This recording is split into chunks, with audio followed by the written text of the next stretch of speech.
لیکن اللہ رب العزت کے پاس کامیابی کا معیار صرف اور صرف اللہ تعالیٰ کا دین ہے۔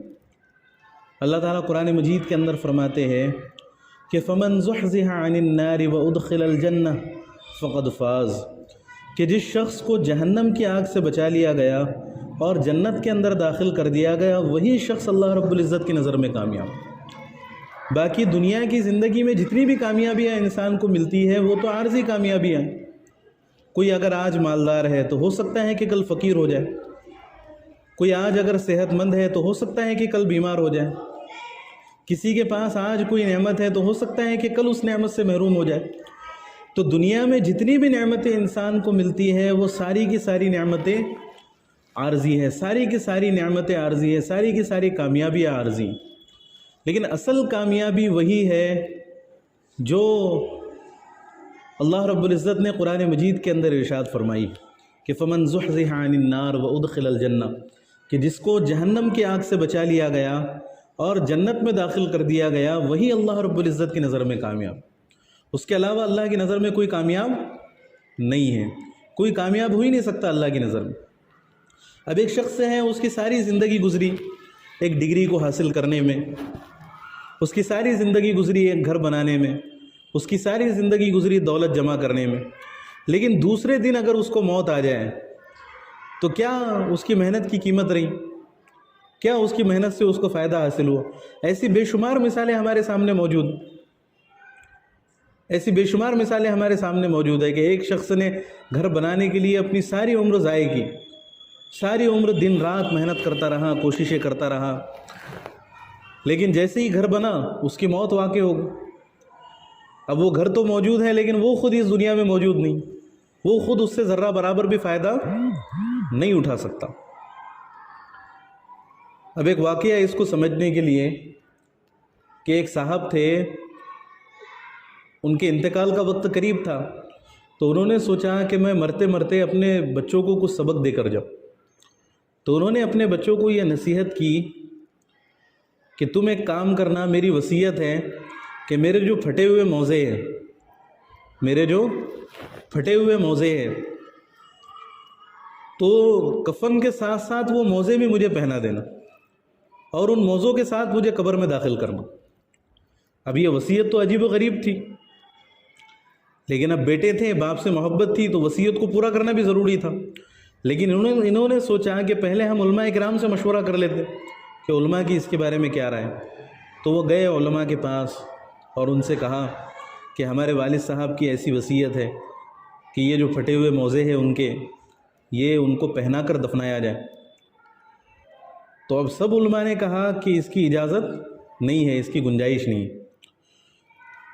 تو پھر بعد میں ایک جگہ پر ان کو ایک چٹھی پڑی ہوئی ملی جو ان کے والد کی لکھی ہوئی تھی، اور اس چٹھی میں یہ لکھا ہوا تھا کہ میں جانتا ہوں کہ تمہارے ساتھ کیا حالات پیش آئے، تو تم نے علماء سے مسائل پوچھا تو انہوں نے اس کی اجازت نہیں دی، اس کی اجازت نہیں دی۔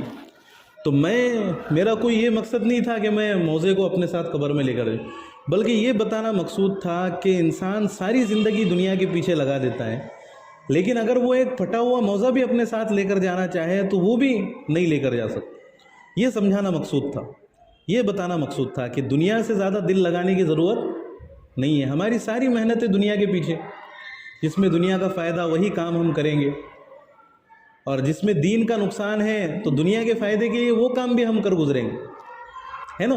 تو یہ ناکامی کا راستہ ہے، کامیابی کا راستہ نہیں ہے۔ مسلمان کی یہ شان ہی نہیں ہے کہ وہ دنیا کو اپنی زندگی کا مقصد بنائے، دنیا کو مقصد بنا کر زندگی گزارے، بلکہ مسلمان کی زندگی کا مقصد آخرت ہوتی، آخرت کے علاوہ مسلمان کی زندگی کا کچھ مقصد نہیں ہوتا۔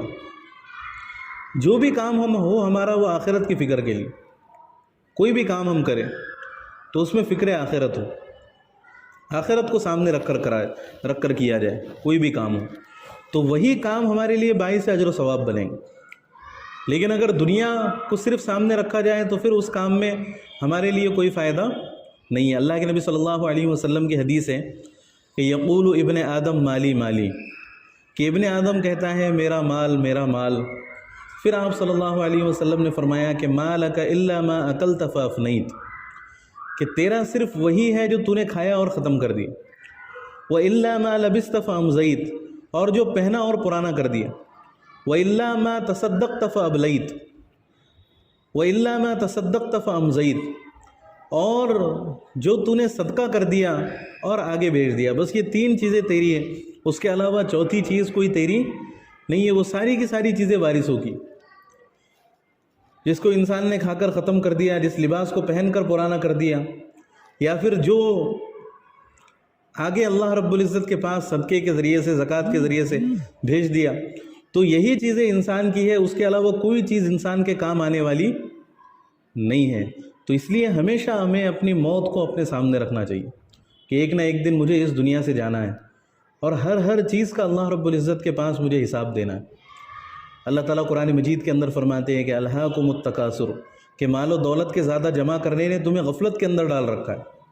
اور یہی آج کل ہمیں نظر آئے گا ہمارے معاشرے میں کہ ایک دوسرے پر فخر کرنا کہ میرے پاس اتنا مال، میرے پاس اتنی دولت، میری اولاد ایسی، میری اولاد ویسی.